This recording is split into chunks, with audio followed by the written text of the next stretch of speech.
무더운 여름철, 에어컨 없이 버티는 건 상상하기 어려운 일이 됐습니다.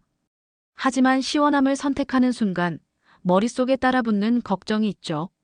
바로 전기요금입니다. 많은 분들이 여름철 전기요금 고지서를 받는 순간 깜짝 놀라곤 합니다. 어쩐지 이번 달 에어컨을 자주 틀었더니 하며 후회하지만 그렇다고 더위를 참으며 지내는 것도 쉽지 않죠.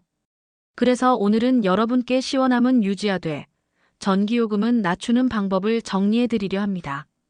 실제로 이 방법들을 꾸준히 실천한 가정의 경우 전기세가 절반 가까이 줄었다는 사례도 있습니다.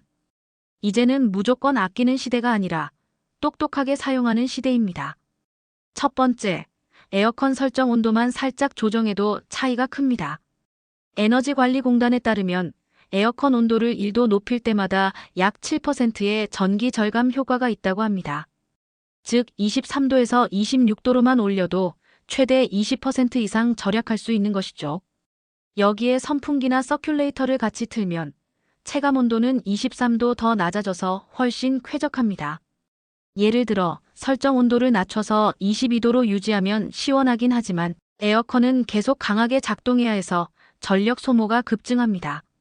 반면 26도에서 선풍기를 함께 사용하면 피부에 직접 닿는 바람이 열을 식혀주기 때문에 훨씬 덜 무리하고도 시원함을 느낄 수 있습니다. 이처럼 실내 체감 온도 조절이 핵심이죠. 많은 분들이 처음에는 26도가 덥다고 느끼실 수 있지만 23일 정도 적응하시면 충분히 시원함을 느낄 수 있습니다. 특히 습도까지 함께 관리하면 더욱 효과적입니다. 제습 기능을 활용하거나 실내 습도를 50에서 60% 정도로 유지하면 같은 온도에서도 훨씬 쾌적하게 느껴집니다. 두 번째는 바람의 방향입니다.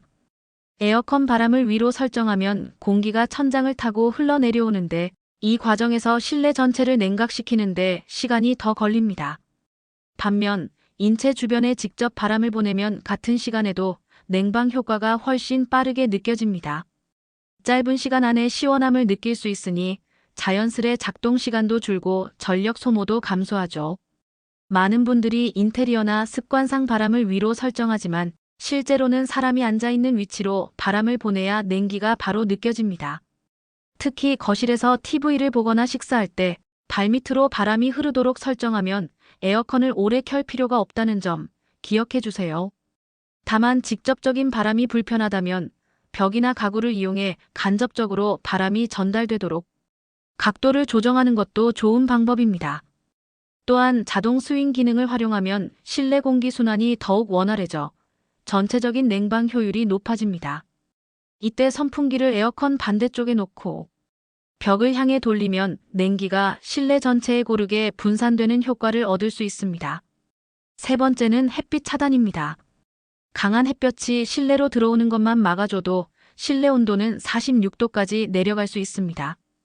특히 암막 커튼, 버티컬 블라인드, 단열 필름 등을 창문에 설치하면 에어컨을 하루 종일 틀 필요 없이 일정 시간만 켜도 충분히 시원함을 유지할 수 있습니다. 실제로 낮에 햇볕을 그대로 받는 집은 그늘집보다 5도 이상 실내 온도가 높아지며 이로 인해 에어컨 작동 시간이 배 이상 길어집니다. 단열 필름은 10,000원 이하로도 구매할 수 있는 경제적인 절약 아이템입니다. 특히 서쪽이나 남쪽을 향한 창문에는 반드시 차광 대책을 마련해야 합니다. 오후 2시부터 6시까지는 태양이 가장 강한 시간대인데 이때 들어오는 직사광선만 막아도 에어컨 부담을 크게 줄일 수 있습니다. 창문용 반사 필름이나 차광막을 설치할 때는 창틀과 밀착시켜 붙이는 것이 중요합니다. 틈이 있으면 그 사이로 뜨거운 공기가 들어와 효과가 반감됩니다. 또한 베란다나 발코니가 있다면 차광막을 외부에 설치하는 것이 더욱 효과적입니다. 네 번째는 실내 공간 구획입니다. 많은 분들이 거실과 방의 문을 열어놓고 냉방을 하는데 이럴 경우 찬 공기가 분산돼 에어컨이 더 많은 전기를 사용하게 됩니다. 냉방 시에는 사용 중인 공간의 문을 닫고 필요에 따라 문풍지를 붙이면 냉기 유출을 효과적으로 막을 수 있습니다. 특히 오래된 주택일수록 문틈으로 빠져나가는 찬 공기가 많기 때문에 작은 틈도 막아주는 게 중요합니다. 문풍지는 겨울철에만 쓰는 도구로 생각하시는 분들도 있지만 여름에도 유용합니다.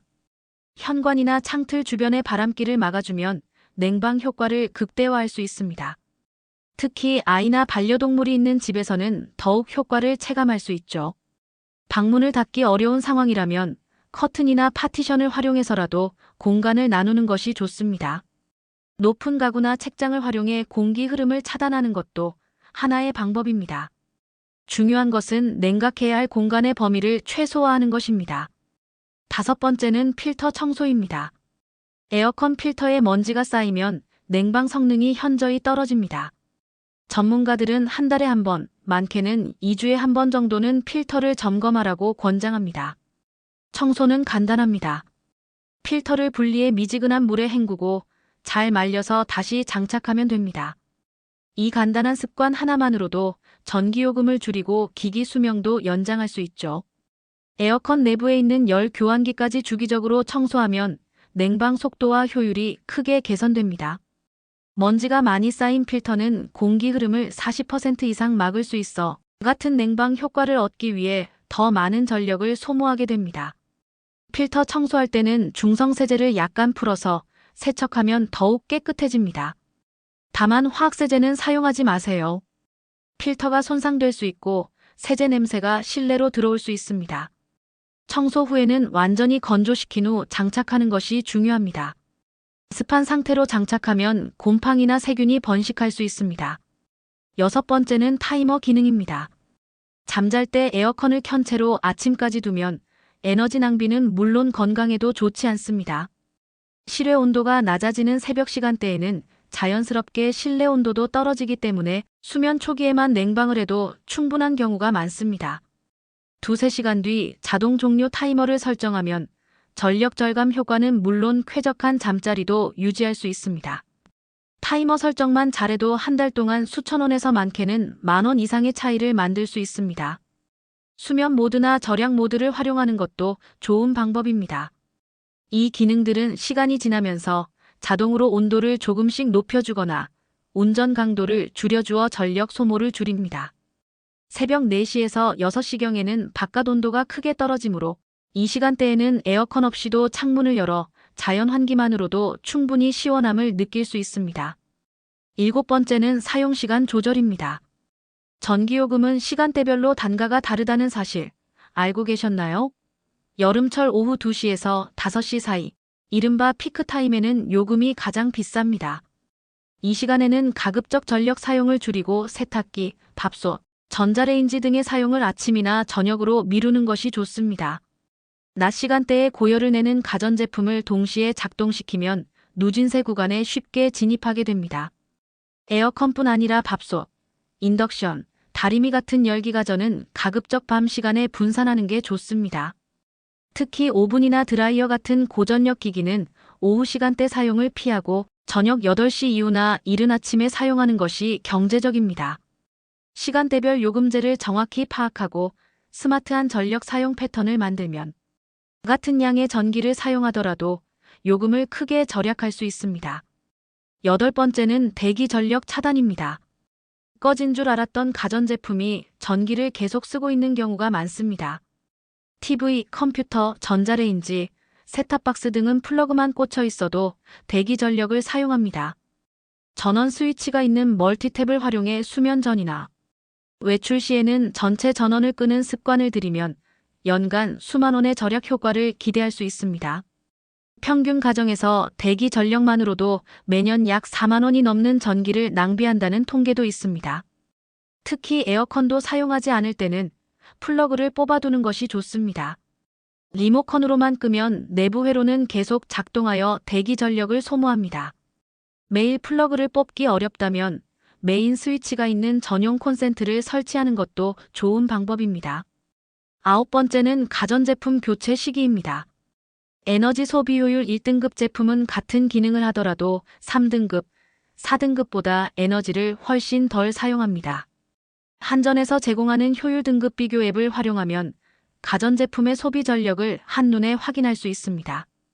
조금 비싸더라도 전력 효율이 좋은 제품을 선택하는 것이 장기적으로 훨씬 경제적입니다. 특히 냉장고처럼 항상 작동하는 제품은 효율 등급 차이에 따라 연간 10만 원 이상 차이가 나기도 합니다. 이왕 새로 구입하신다면 1등급 또는 에너지 프론티어 제품을 추천드립니다. 10년 이상 된 에어컨이라면 교체를 고려해보세요. 최신 인버터 에어컨은 기존 정속형 에어컨보다 3040% 이상 전력 효율이 좋습니다. 구매할 때는 단순히 가격만 비교하지 말고 연간 예상 전기료를 함께 계산해보세요. 초기 구매 비용은 높아도 5년에서 7년 사용하면서 절약되는 전기료를 고려하면 오히려 경제적인 경우가 많습니다. 이런 작은 변화들이 모이면 결국 큰 절약으로 이어집니다. 우리 집에서 쓸 수 있는 방법부터 하나씩 실천해보세요. 특별한 기술이 필요한 것도 아니고 돈이 많이 드는 것도 아닙니다. 중요한 건 지금부터라도 조금씩 바꾸는 실천입니다. 혹시 나는 전기세 줄이는 거 이미 다 해봤다고 생각하셨다면 오늘 알려드린 내용 중 놓치고 있던 부분이 없었는지 다시 한번 점검해 보시기 바랍니다. 여름철 에어컨 무조건 참는 게 아니라 스마트하게 사용하는 시대입니다. 이제는 전기요금이 두려운 계절이 아닌 시원하게 누릴 수 있는 여름이 되셨으면 좋겠습니다. 오늘 영상이 도움이 되셨다면 좋아요와 구독, 그리고 알림 설정까지 부탁드릴게요.